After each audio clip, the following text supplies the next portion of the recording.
I always believed marriages don't collapse in a single moment. They crumble slowly, like water dripping on stone. But the night I first suspected my wife wasn't who she pretended to be, it felt less like a drip and more like a hammer striking glass. It started with her suitcase. She had been traveling a lot lately, calling them business trips. At first, I admired her dedication. She had recently gotten a promotion, and I was proud of her. But I couldn't ignore how her trips didn't match up with her calendar. She'd say she was going to Chicago for a conference, yet her company's website showed the event was being held in Dallas. Tiny cracks like that began to spread across the image I had of her. One evening, while she packed, I leaned on the doorframe, watching her fold her blouses carefully, one by one. She smelled faintly of new perfume. Not the floral scent she usually wore, but something darker, richer, meant to draw attention. "You're taking the black dress?" I asked casually, pointing at the silky fabric she tucked into the corner of her case. "It's for the banquet dinner," she said quickly, not meeting my eyes. That was strange. I knew her company. I had sat through their boring events. There were no banquet dinners, just long PowerPoints and too much bad coffee. She kissed me goodbye that night, lips soft and warm, and for a second I wanted to push the doubts away. But as soon as the door closed, my gut twisted. Something was wrong. I didn't want to be the jealous husband who imagined shadows, so I needed proof. Solid proof. That's when the idea hit me. A week later, when her next trip came around, I offered to help her pack again. While she folded clothes, I slipped a tiny GPS tracker into the lining of her suitcase. My hands shook as I did it, but she never noticed. She just smiled at me, the way she always did, and told me she'd miss me. When she left, I sat at my desk, staring at the blinking dot on my laptop screen. I told myself I wouldn't look. I told myself I was crazy. But within an hour, temptation won. And the dot stopped moving. Not in Chicago, not in Dallas, but at a 5-star hotel just 40 minutes from our house. My chest tightened as if someone had tied a rope around my ribs. I wanted to storm there immediately, rip open the door, and catch her red-handed. But another part of me whispered, "Wait. Watch. Gather everything." So I did. The next evening, I booked a room in the same hotel. My palms were sweating when I walked up to the front desk, trying to keep my voice steady as I asked for a suite near hers. The clerk gave me the room right next door.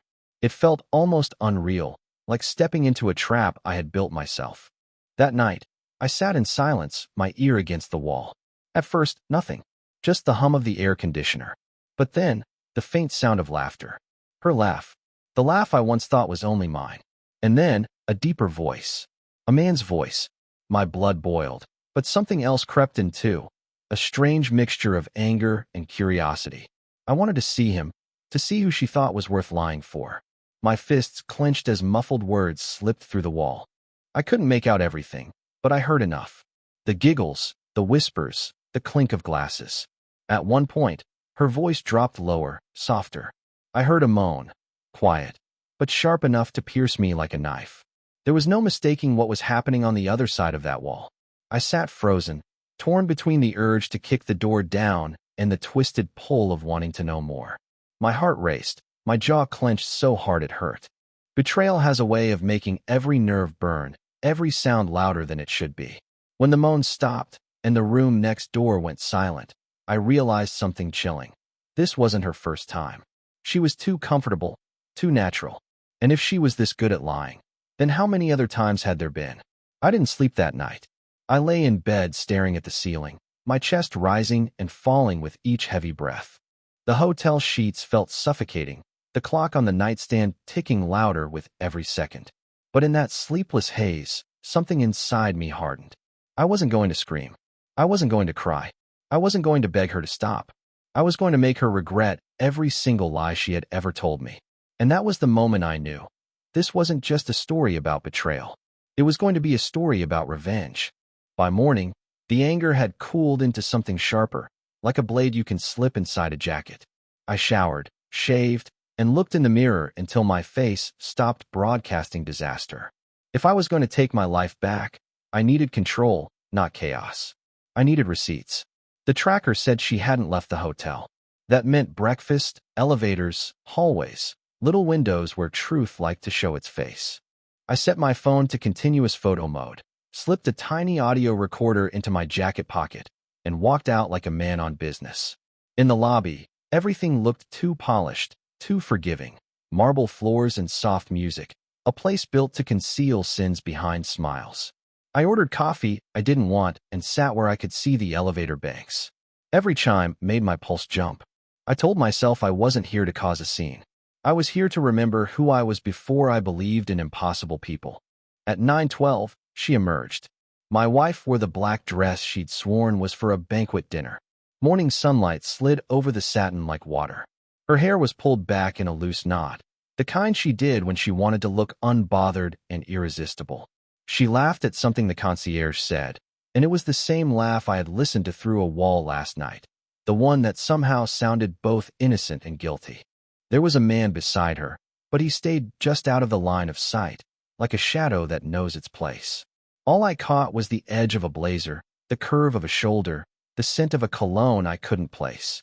I lifted my cup to hide my face and tilted my phone just enough to catch frames.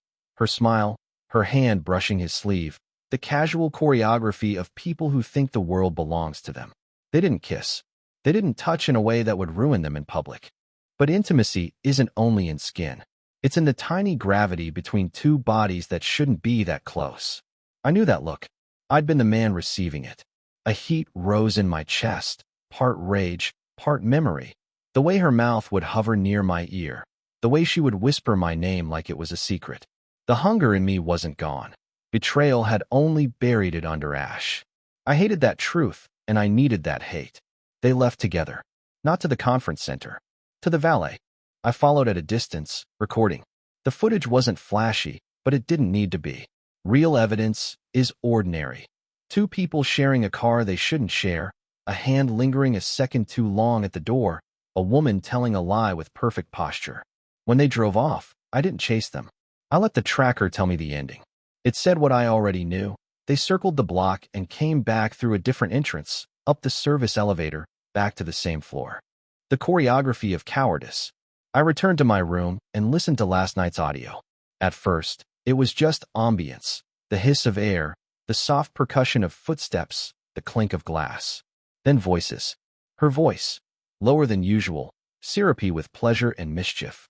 His, steady, practiced, the kind of tone that sells promises to strangers and betrayal to friends. I shouldn't, she whispered, and there was a smile inside the words. But I want to. Silk rustled. A zipper answered. The sound didn't need translation. They never said the word, but the air did. S*****. I paused the file. My heart hammered so loud I was sure the room could hear it.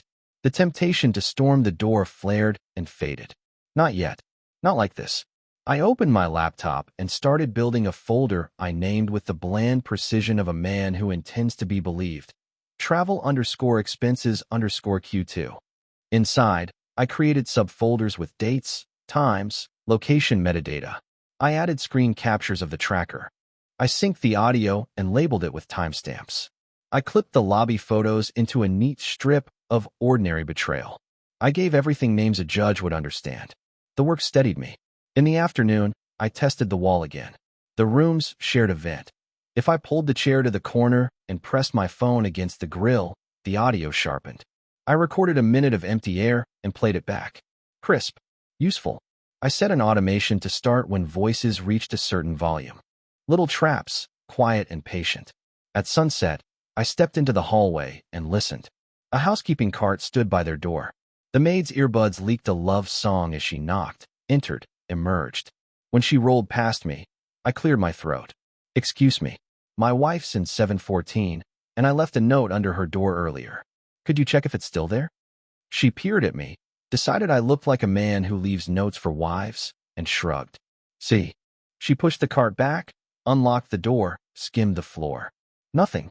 Thank you, I said, and held the smile until my jaw hurt. I didn't care about the note. I wanted the door to open so I could catch the scent, the temperature, the aftertaste of someone else's presence. She left it ajar for 3 seconds, and that was enough.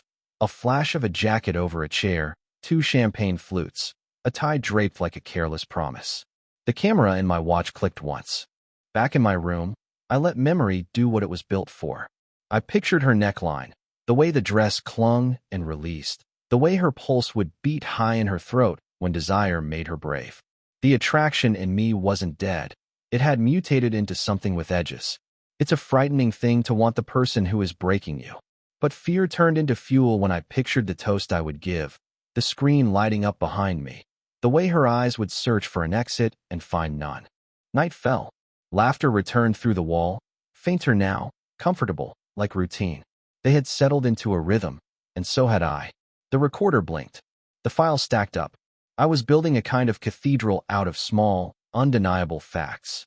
Around midnight, the cadence shifted. Sheets sighed. A muffled gasp. Another. The wordless grammar of bodies. I turned the volume down, not because I couldn't bear it, but because I could. The restraint felt like victory, a rehearsal for the larger one I owed myself. When the sound faded, I whispered into the silence, just to hear a voice that wasn't lying.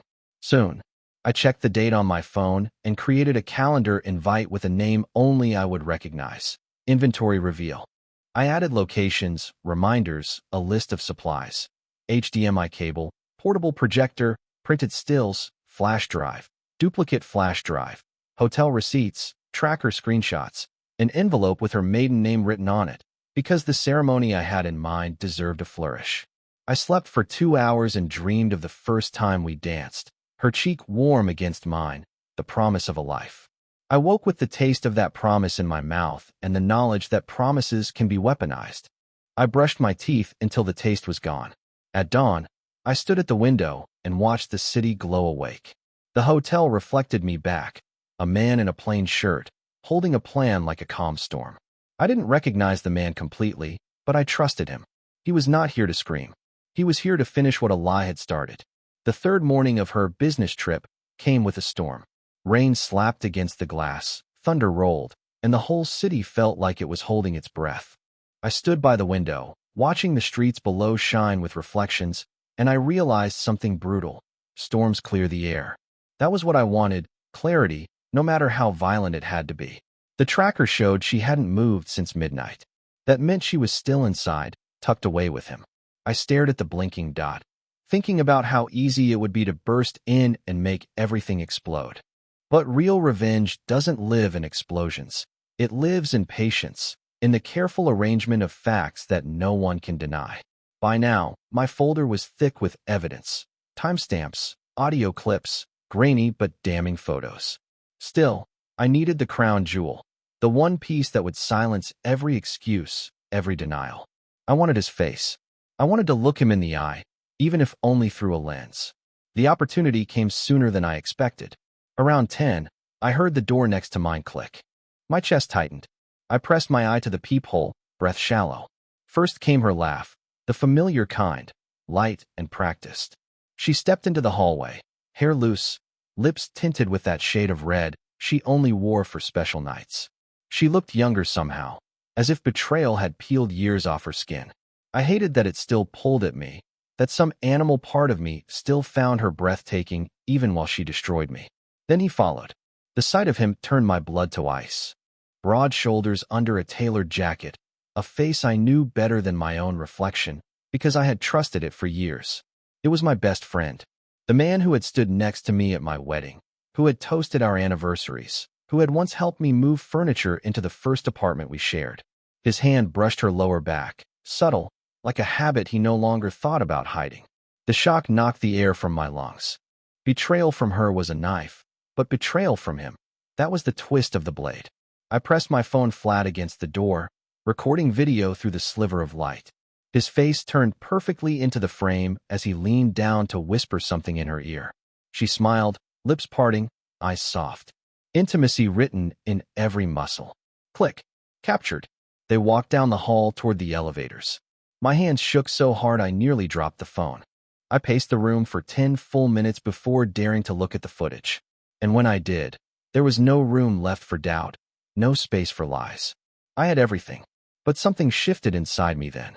Rage was still there, roaring like thunder, but beneath it lay something more dangerous, clarity. Now I understood what kind of stage I needed to build, what kind of performance would make this betrayal unforgettable. I spent the rest of the day planning. My laptop became my war table. Asterisk audio files, trimmed to just the whispers, the moans, the laughter. Asterisk photos, arranged chronologically, suitcase packed at home, her entering the hotel, her with him in the lobby, the hallway shot of them together. Asterisk tracker logs, highlighted paths, locations, times. Asterisk video clip, the single frame of him whispering to her, her smile frozen in betrayal. I layered it all into a slideshow, testing transitions, making sure each piece bled into the next like a courtroom argument. The truth wasn't just information, it was theater, and I was going to be the director. By nightfall, they returned. Their laughter came through the wall again, muffled but sharp enough to cut. I sat on the edge of the bed, eyes closed, letting every sound carve another line into my memory. There were moments when she gasped, when the rhythm of movement made the wall tremble faintly, and I hated that my body still reacted, heat curling in my stomach. Desire and rage are cousins. You can't always separate them. I clenched my fists and whispered to myself, remember this. Remember every detail. Because soon, the stage will be yours. When silence finally settled, I opened the window. The rain had stopped, and the city lights glittered like broken glass scattered across black pavement. I thought of our wedding night, how she had once leaned into me under fairy lights, promising forever. Now, forever looked like an empty word scratched into stone. I saved the final file, duplicated it on 2 flash drives, and tucked them into separate envelopes. One would go to her parents, the other to his wife. Because this wasn't just about catching them. It was about burning their lies down until there was nothing left to rebuild. Tomorrow, I told myself. Tomorrow I start writing the ending. I woke before the sun, the way you wake on the day you finally stop being afraid. The city was still, a sheet of dull silver across the windows, and the room smelled like hotel soap and new plans. I made coffee I didn't need and opened my laptop to the slideshow, the quiet engine of what I was about to do. Every clip started cleanly, ended cleanly. No theatrics I couldn't defend. The truth, frame by careful frame. A good reveal isn't only what you show, it's where you show it. I needed a stage with witnesses who mattered to them. Not a brawl in a hallway, not a scene in the lobby, something civilized, undeniable, final. I scrolled through restaurants within a mile of the hotel and landed on one with private rooms, velvet curtains, proper glassware, and a discreet staff. I booked the back room for the following night under my full name. Then I called and asked about projection options. The manager said they had a screen and an HDMI hub. I told him I'd bring my own drive and cables, just in case. He heard the steadiness in my voice and didn't ask questions. Next, the guest list. The obvious choices were her parents and sister, his wife and brother, and 2 mutual friends who were allergic to gossip but devoted to facts. I drafted messages that sounded like celebration, not confrontation. We're in the area. Come join us tomorrow for a small dinner to toast her promotion. It felt monstrous to type the word toast, but monsters are just people who have learned how to stop being naive. Replies trickled back. We'll be there. Proud of you both. What a surprise. I kept my responses warm and brief. For his wife, I chose a different tone. A plain email from a new address. You don't know me. Your husband is at the Harborview Hotel, room 714. If you come tomorrow at 7 p.m. to La Marquise, back room, I will show you everything. Bring someone you trust. I attached nothing. Proof would come on my terms. Then I rehearsed. Not just the tech, the movements. Where I'd stand when they entered. How long I'd wait before speaking. Where I'd place the envelopes. Revenge isn't improvisation, it's choreography. I printed 2 copies of the still frame with his mouth near her ear and the slight upward tilt of her smile. The picture that stole oxygen. I slipped one into an envelope with her maiden name written on the front, the other with his wife's. I added a 3rd set of documents to my bag. Temporary freezes on our joint accounts, a notarized letter to our bank manager, and a draft of a separation agreement I could file the next morning. If the night became messy, my money wouldn't. There were practical things, too. I called my employer and said I might be unreachable for 48 hours. I scheduled a locksmith for Saturday morning. I forwarded the tracker logs to a cloud folder only I could unlock and shared it with a new email I'd made the day before. Maybe overkill, maybe sanity. Around noon, I left the hotel and walked the 2 blocks to the restaurant. The manager, a crisp man with a calm smile, showed me the room. Long table, low chandelier, a screen tucked behind a velvet drape. I tested the hub with my flash drive. The slideshow bloomed onto the wall, white light cooling the room. I advanced through the sequence. Lobby photos, elevator timestamps, the hallway video, the audio waveform turning into subtitles. I shouldn't. But I want to. No human voice would play, only the text. This was for YouTube in my head, but more importantly, for people who would try to deny what ears could argue with. Words on a screen do not tremble. Everything satisfactory? The manager asked. Perfect, I said. One more thing. We'll need the staff to hold dessert for a few minutes. He nodded once. We are good at waiting. Back at the hotel, I timed my steps with the clock. They were gone when I reached my floor. The tracker said they'd taken the car. I didn't follow. I ironed a shirt and changed the watch band, the kind of ordinary rituals that keep shaking hands from giving you away. I wrote a short note to my future self and tucked it into my wallet. You didn't make this. You're just telling the truth. It seemed important to have that sentence near me, in ink. As evening drew in, their laughter returned through the wall, light but tired. The rhythm of routine. I sat at the desk and wrote the words I would say tomorrow, not to memorize them, but to see them outside of my skull. Thank you for coming. I asked you here to celebrate her success. But I also asked you here because I've been living with a lie I can't carry alone. I will show you what I've seen. You don't have to take my word. You can take your own eyes. I practiced saying it while looking at the wall, which felt fitting. The wall had seen everything. Around 10, my phone buzzed with a number I didn't recognize. I answered. A woman's voice, steady, wary. Is this the person who emailed me? Yes. A pause. He said he was at a regional offsite. I know, I said. I have the schedule they used to justify it. Another pause, longer. If I come tomorrow, will I be safe? Yes, I said. And you'll leave with what you need. She exhaled, the sound of someone choosing a hard door. Okay. After the call, I stood at the window and watched a plane carve a line through the dark. I imagined her mother arriving in a nice coat, his brother with his polite anger, our friends uncomfortable in a room with too much velvet. I felt, for one honest second, a tremor of grief so deep it could have cracked me. Not for her. For the life I had tried to build, and for the version of me who had believed it was immune to ordinary disasters. Then I closed the curtains and packed my bag. Cables, drives, printed stills, the envelopes, the notarized letters, a pen that didn't stutter, gum because my mouth would be dry, a small portable speaker I wouldn't need, but brought anyway. I set 2 alarms and didn't sleep.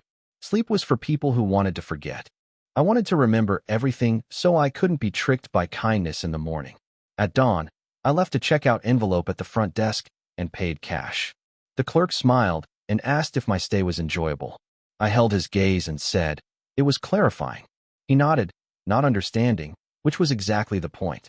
On the sidewalk, the air carried the smell of rain and warm bread from a bakery waking up.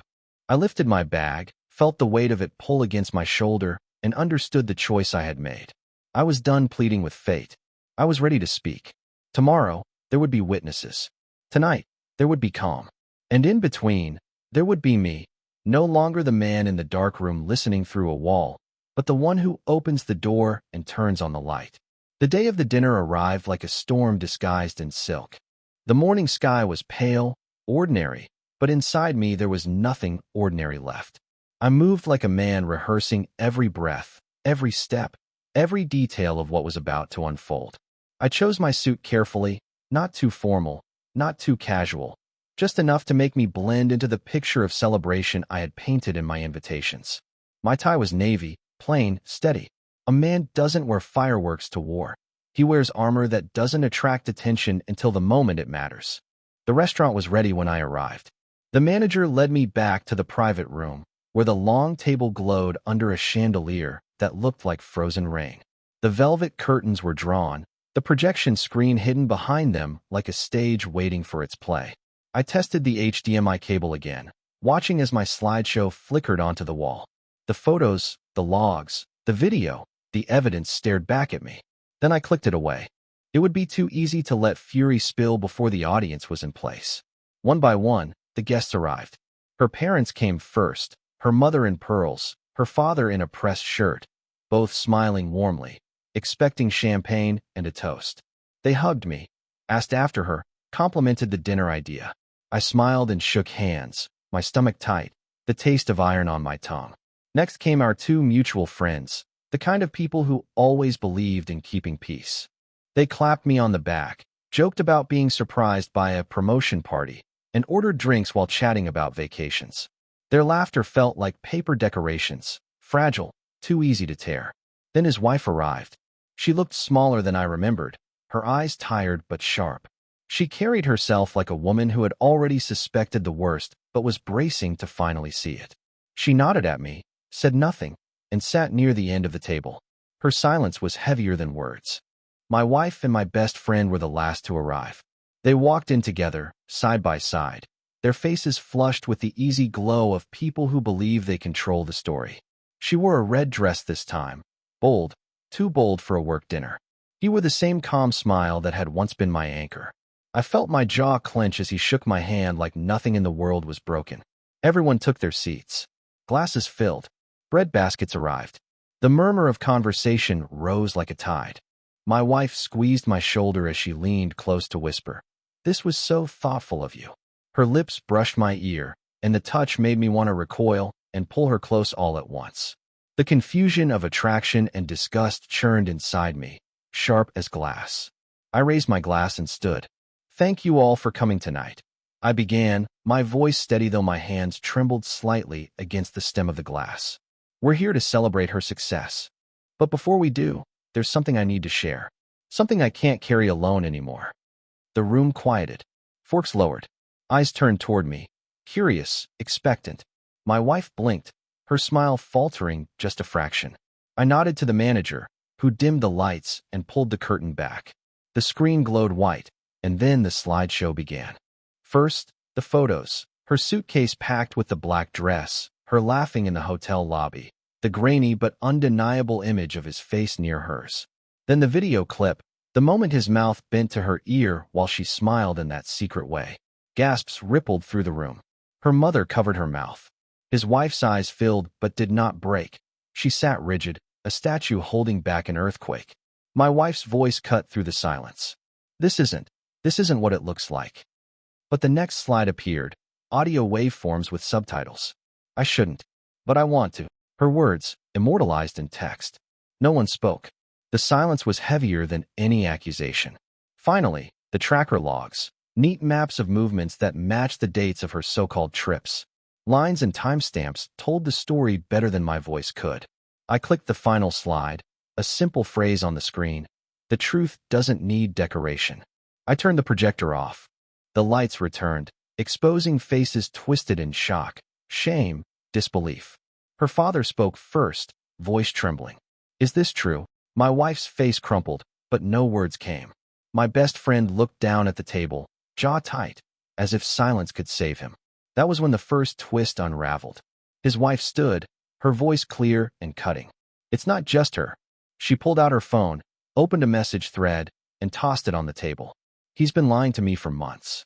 And she wasn't the only one. Eyes widened, chair scraped. My wife's face turned pale as the blood drained from it. I didn't need to look at the phone to know what it said. Her betrayal was bigger than even I had imagined. The room erupted into voices, her mother crying, one friend swearing under his breath, the other trying to calm everyone. I didn't move. I let it burn. Finally, I pulled 2 envelopes from my jacket and placed them on the table. One slid toward her, the other toward his wife. "These are copies of everything. Use them however you need. Divorce lawyers, custody battles, bank accounts. I've already secured mine." Her hand shook as she reached for the envelope. His wife picked hers up without hesitation, slipping it into her purse like a weapon. I looked at the 2 people who had once been my closest companions. "You built this lie together, but I'll make sure it ends alone." Then I set my glass down and walked out, leaving the table in shatters behind me.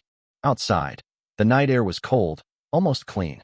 I drew a breath that felt like the first I'd taken in weeks. Revenge wasn't loud, it was precise. And tonight, precision was mine. The cold air outside the restaurant clung to my skin, sharp and almost cleansing, but the storm inside me refused to quiet. I stood under the glow of a street lamp, hearing the muffled echoes of voices still rising in that velvet room. For a moment, I almost felt pity for her, for both of them, drowning in the wreckage of their own lies. But then I remembered the wall of the hotel room, the laughter, the moans, the whispers that had sliced me open. Pity had no place here. I didn't go home. Instead, I walked the streets until the night thinned into dawn, my shoes tapping out a rhythm I could control when everything else seemed chaotic. The city was waking when my phone buzzed. Her name on the screen. I let it ring until it died, then rang again, then again. By the fourth call, I answered, not out of weakness, but because I wanted to hear the desperation I knew would be there. Her voice cracked through the line. Please, just talk to me. I said nothing. You don't understand. She tried again, her tone climbing into that soft pleading she used to get out of small arguments. It didn't mean. Don't you dare tell me it didn't mean anything. I cut in, my voice low, controlled. I listened through the wall. I know exactly what it meant. There was silence, then a sob. I made a mistake. I almost laughed. A mistake is forgetting an anniversary. A mistake is burning dinner. What you did was a choice. Over and over again. She cried harder, whispering apologies, begging me to meet her, to let her explain in person. I ended the call and powered the phone down. The sound of her voice only reminded me how easily she had spoken lies.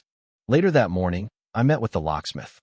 By noon, the locks at the house were changed, and her key was useless. I left her clothes inside. I wasn't interested in theatrics like throwing them on the lawn. She could face the silent door when she finally came back. That would be enough. By evening, messages flooded my email. Mutual friends, her sister, even colleagues who had already heard whispers of what happened. The dinner had been a spark thrown into dry grass. The fire was spreading faster than I could have imagined. Some asked if it was true. Some told me they had suspected. Others just offered empty comfort. I ignored them all. Around 7, I parked outside the hotel one last time. The tracker still pulsed, showing her suitcase hadn't moved. When she finally appeared in the lobby, she looked smaller, deflated, her red dress exchanged for a gray hoodie, hair tied back in a messy knot. She carried her phone like a lifeline, scanning the lobby as if she expected me to step out and save her. But I didn't. I sat in the car, watching as she stepped outside, rain dripping from the awning above her. She called someone, probably him, but no one came. For the first time, she looked alone. Truly, terrifyingly alone. I drove away. Back home, the silence was heavy, but it was mine. No laughter bleeding through walls. No perfume that didn't belong. No lies folded into excuses. Just silence, clean and unbroken. I sat at the kitchen table with a glass of whiskey, staring at the stack of documents I had prepared. Bank freezes, account transfers, the draft of separation papers. Each page was a brick in the new wall I was building between her and me. That night, I dreamed of her face at the dinner table. The way her smile cracked, the way her eyes darted like a trapped animal's when the screen lit up. I woke up sweating, my chest pounding, but I didn't regret it. Not for a second. The next morning, she showed up at the house. I heard the rattle of her key in the new lock, the sharp knock that followed. I didn't open the door. I watched through the peephole as she pressed her forehead against the wood, whispering, "Please, just let me in. Please." Her voice was hoarse, her eyes swollen. She stayed like that for nearly 15 minutes, knocking, begging, until finally she slid down against the door and sat on the porch, shoulders shaking. Eventually, she left. I didn't chase her. I didn't need to. The house was mine again. My life was mine again. But deep inside, I knew this wasn't finished. Betrayal doesn't end in one scene, no matter how dramatic. It echoes, ripples, claws at you when the lights go out. And as I stood in the quiet, I realized my revenge wasn't complete yet. I had humiliated her. I had exposed them both. But there was one last piece missing, the part where she would understand what it feels like to lose everything she thought she controlled. That was coming, and I would be ready. The days after the dinner blurred into a strange rhythm. Mornings were quiet. Afternoons were heavy with calls I ignored, and nights were filled with messages I refused to read. But betrayal doesn't end neatly. It drags itself into every corner, clawing for attention. She wasn't ready to let me go. Not yet. On the third day, I found her car parked at the end of the street, engine off, windows fogged. I could feel her eyes on the house. Watching. Waiting. I drew the curtains and left her there. A part of me wondered how long she'd sit in that car, clutching the wheel like a child holding onto a toy already broken. By evening, she had slipped a letter under the door. The envelope was damp from her hands. Inside, her handwriting bled across the page. I'm sorry. I love you. He means nothing. Please, please, just talk to me. I'll do anything. Don't let our life end this way. I read it twice, then set it down beside my glass of whiskey. The words felt hollow, like lines rehearsed for a play no one wanted to see. If love had been real, she wouldn't have needed to write it on paper after hiding it in hotel rooms. The next morning, my phone lit up with her face on the screen again. Against my better judgment, I answered. Why are you doing this? She asked, voice raw, stripped of the confidence she once carried like perfume. Why am I doing this? I repeated slowly. Because you lied. Because you made a fool of me. Because you thought you'd never be caught. Her breath hitched. I made a mistake. But we can fix it. We can go to counseling. We can start over. You don't have to throw everything away. Everything, I said, my voice hardening, was already thrown away when you walked into that hotel room. There was silence on the line, followed by a quiet sob. Then, softer, I miss you. I miss us. I almost laughed. The irony stung. I missed us too, but us had died long before the slideshow in that restaurant. She had killed it with whispers and champagne. By the weekend, her desperation had shifted. She began showing up everywhere. Outside the grocery store, near my office, even at the gym I went to twice a week. Each time, her eyes locked on me, full of pleading and shame. She didn't yell, didn't create scenes. She just hovered, waiting for me to break. One afternoon, she caught me in the parking lot. She stood in front of my car, hair wild from the wind, hands trembling. I can't lose you, she whispered as I approached. You're my husband. You're my life. Please, just look at me. I did look at her. For the first time in days, I let myself really see her. The curve of her lips, the way her blouse clung in the breeze, the vulnerability in her eyes. Desire sparked, quick and dangerous. My body remembered what my heart was trying to erase. For a second, I almost reached out. Almost. But then I remembered the laughter through the wall, the champagne flutes, the sound of sheets rustling in a room that wasn't ours. That memory was stronger than her perfume, stronger than her tears. I stepped around her without a word, slid into my car, and drove away. That night, I began planning the second act of my revenge. The public exposure was complete. Her family knew, his wife knew, our friends knew. But there was still the illusion she clung to, that she could convince me to forgive, that she could charm her way back into my life. I wanted to shatter that illusion completely, so I began pulling the last strings. I called our bank and finalized the separation of accounts. I notified her employer anonymously, attaching the hotel receipts that didn't match her reported business expenses. I made sure the whispers of her betrayal reached the right ears in her professional circle. I wasn't loud, I was precise. Quiet enough that she wouldn't know where the blows were coming from, only that the walls around her were collapsing. The final piece was waiting. His wife had messaged me again, asking for updates, sharing her own discoveries. Together, we began building a case. She wanted a divorce, custody of their kids, the house. And I wanted my wife to know she wasn't just losing me. She was losing everything she thought was safe. By the end of that week, my wife's desperation had turned into panic. She called, she wrote. She even tried to get inside the house again, pounding on the new locks until the neighbors came out to stare. Her red dress had turned into sweatpants, her confident laugh into broken pleas. And I, finally, felt something close to peace. But I knew peace wasn't the end. Not yet. The final act was still waiting, and when it came, it would leave no doubt that her lies had cost her everything. Revenge is supposed to feel like closure, but what I discovered next didn't close anything. It ripped the wound wider. It was his wife who called me first. Her voice was calm, almost too calm, like she had rehearsed every syllable. I think you should see this, she said, and a moment later an email landed in my inbox. Attached were screenshots, dozens of them, messages she had pulled from his old phone before he realized she knew. I opened the first one expecting to see my wife's name. I did, but then I kept scrolling. There were other names, other women, messages that mirrored the same phrases, the same promises, the same rehearsed lines. I miss you already. I'll tell her I'm traveling for work. We'll find another weekend soon. It wasn't just my wife he had lied with. It was half a dozen others, some married, some not. And then came the twist that made my stomach drop. One of the threads was from months before I ever suspected. My wife wasn't the first, not even close. She had been one in a long line. Maybe the longest, maybe the most reckless. And she hadn't just lied to me. She had competed for his attention like a teenager desperate for validation. The humiliation burned hotter than the anger.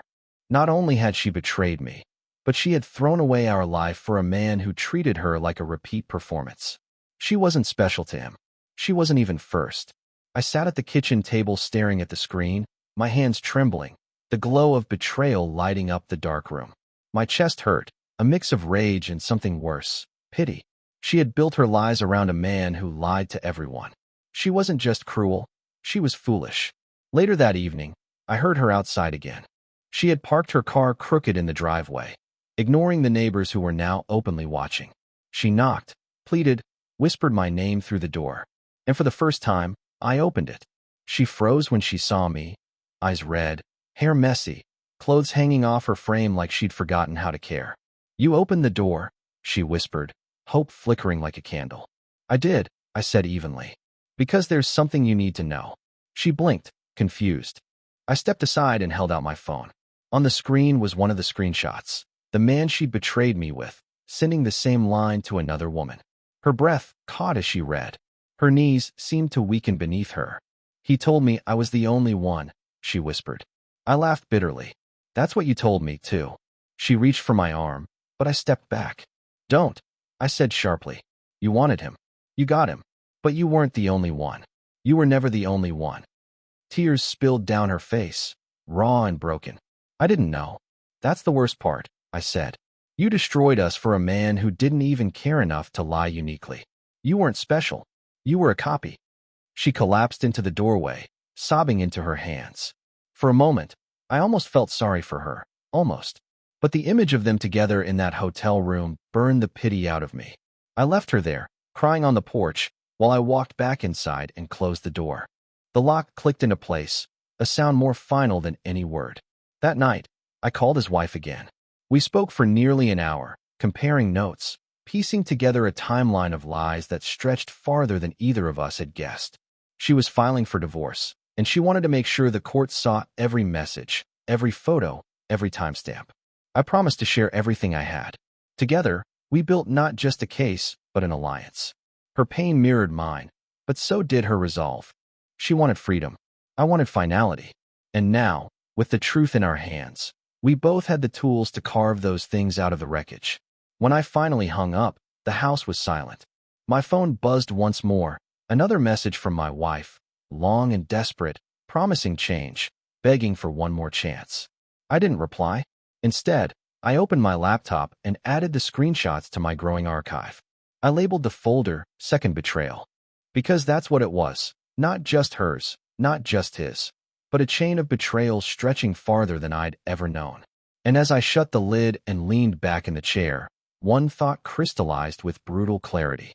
She hadn't just lost me. She had lost everything she thought she was fighting for. Revenge had begun as anger, then sharpened into exposure, and finally transformed into something colder, strategy. By the time I pieced together the last folder of evidence, I didn't feel rage anymore. I felt calculation, the way a surgeon feels before making an incision. The wound was already there. I was just closing it in the most efficient way possible. The morning of the lawyer's appointment, the air felt thin, like the city itself knew I was about to cross a line I could never step back from. My documents were stacked neatly in a leather folder: bank statements, tracker logs, hotel receipts, photos, screenshots, notarized forms. Everything a judge would need to see the truth without me having to raise my voice. The lawyer was an older man, sharp-eyed, his office lined with shelves of cases like tombstones. He read through my files silently, nodding occasionally, the way a man nods at a blueprint before approving a demolition. "This is airtight," he said finally, closing the folder. "With this, you'll not only get a clean divorce, you'll protect your assets. She'll walk away with far less than she thinks." I exhaled, tension uncoiling from my shoulders. "Good. That's what I want." "Custody battles?" he asked carefully. "We don't have kids," I said. "Thank God." He nodded again, making notes. "Then this will be straightforward. Painful, but straightforward." Painful. That word lingered long after I left his office. Revenge doesn't erase pain. It repackages it, reshapes it into something you can carry. I wasn't free of it, but at least now it served a purpose. That night, she came to the house again. This time, she didn't cry or beg. She stood straighter, her voice steadier. "I know what you're doing," she said through the locked door. "You're trying to ruin me."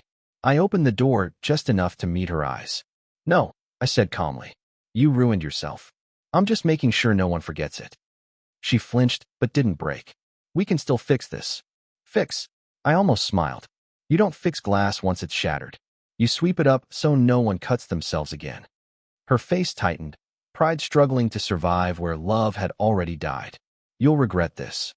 "I already regret marrying you," I said, and closed the door. 2 days later, the paperwork was filed. Word spread quickly: friends, family, colleagues. I could feel the shift in how people spoke to me, the way they avoided mentioning her name, the way they looked at me with a mixture of pity and respect.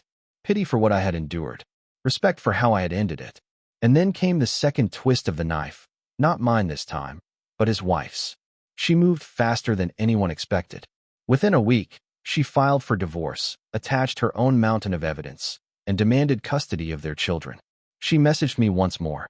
"Thank you. He's going to lose everything, just like she did." I stared at the screen, feeling something close to satisfaction, but deeper than that, vindication. It wasn't just about me anymore. Their empire of lies was collapsing from every direction. A week after the papers were served, I spotted my wife, soon-to-be ex-wife, outside a cafe. She looked thinner, paler, her once confident posture wilted into something fragile. She didn't see me at first. She sat alone, staring at her phone, waiting for a message that would never come. Not from me, not from him. For a moment, I almost walked away quietly. But revenge whispered otherwise. I stepped closer until she finally looked up, her eyes wide with a mix of longing and dread. "You lost everything," I said softly, leaning just enough for only her to hear. "And the worst part? He never even chose you." "Not really." Tears welled in her eyes, but she didn't speak. She just lowered her gaze, ashamed, broken. I turned and walked away, the weight finally lifting from my chest. That night, I sat in my quiet house, the lock secure, the documents filed, the future unwritten but finally mine again. I poured a drink and stared at the ceiling, listening to the silence that had once felt unbearable. Now it felt like freedom. Revenge hadn't erased the pain. It hadn't given me back the years I lost. But it had given me one thing I thought I'd never feel again: control. And with that, I could rebuild. Tomorrow, the war would move to courtrooms and signatures. But tonight, for the first time in months, I slept without dreams of laughter through a wall. The final hearing was faster than I expected. Months of lies were condensed into folders, dates, and evidence, spoken in the clipped tones of lawyers and judges. There was no drama, no shouting, just the quiet weight of facts. She sat across the room, eyes downcast, her once fiery spirit smothered under the reality of what she had lost. When the judge signed the order, it was over. Just like that, years of marriage collapsed into a stack of papers and a few words. Divorced, finalized, irrevocable. I walked out of the courthouse into bright daylight, blinking against the sun. For a moment, I felt unsteady, like I'd been holding my breath for so long that air itself felt foreign. But then it hit me. I was free. Truly free. She tried one last time. Outside the courthouse, she hurried after me, her heels clattering against the steps. "Please," she called out, her voice breaking. "We can start over. I'll change. I'll be who you need me to be." I turned to her, and for the first time, I felt nothing. No anger, no love, no hate, just emptiness where she used to live inside me. "You already changed," I said. "You changed the day you chose him. And then again, when you chose to lie. There's nothing left to start over with." Her lips trembled, her eyes filled with tears. But I didn't wait for more. I turned, walked down the steps, and didn't look back. That evening, I sat in the house that now belonged only to me. The silence was deep, but not oppressive anymore. It was mine, a canvas waiting for new sounds, new laughter, new memories. I poured a drink and went to the window, watching the street where her car had once parked for hours, waiting for me to crack. Now it was empty, clean, as if she had never been there at all. The revenge had been precise. exposure at the dinner, financial control, the alliance with his wife, the courtroom finish. Each act had carved away at the illusions until nothing remained. But standing there, glass in hand, I realized something important. Revenge doesn't rebuild you. It only clears the rubble so you can start fresh. And that's what I wanted now. Not more destruction, not more punishment. Just a new beginning, one built on truth, not shadows. I thought back to the man I was when it all began. The one who slipped a tracker into her suitcase, desperate and trembling, terrified of the truth. That man was gone. In his place stood someone harder, sharper, but also freer.